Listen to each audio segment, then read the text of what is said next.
ప్రియమైన దేవుని బిడ్డలకు ప్రభువైన యేసుక్రీస్తు నామములో వందనాలు. మనం హృదయం భద్రపరచుకోవడం గురించి ధ్యానిస్తున్నాం. ఎఫెసీ 4:29 వినువారికి మేలు కలుగునట్లు అవసరమును బట్టి అనుకూల వచనమే పలుకుడి గాని దుర్భాష ఏదైనను మీ నోట రానియకుడి అంటున్నాడు.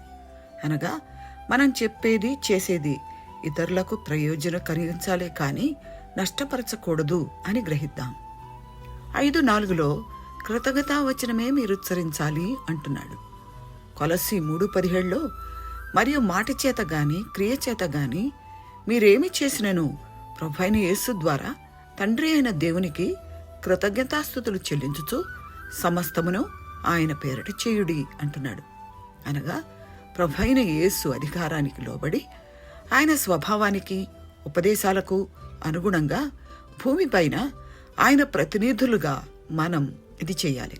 మన పనులు మాటలు అన్నీ ఈ సూత్రాన్ని బట్టే ఉండాలి.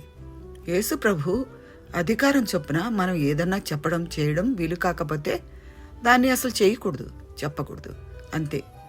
ఈ భూమిపై విశ్వాసులు ఆయన ప్రజలు, మనం ఆయన శరీరంలో అవయవాలం.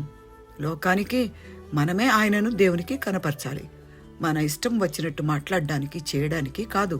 ఇక్కడ మనం ఉన్నది దేవుని బిడ్డలంగా ప్రభువైన యేసును మాదిరిగా పెట్టుకొని ఈ లోకంలో మనం జీవిస్తూ ఆయనను దేవుని ఎరుగని వారికి చూపించాలి. కొలస్సీ 3:8 మీరు కోపము, ఆగ్రహము, దుష్టత్వము, బూతులు మానమని చెప్తా ఉన్నాడు. వీటన్నిటిని విసర్జించమంటున్నాడు. అసలు ప్రభువైన యేసు మన హృదయంలో ఉంటే చెడ్డ మాటలు మనం ఎలా పలకగలము? అలా పలకడానికి ఎలా తెగించగలము? మన హృదయాన్ని భద్రం చేసుకొని దేవునికి అంగీకారమైన జీవితం జీవిద్దాం.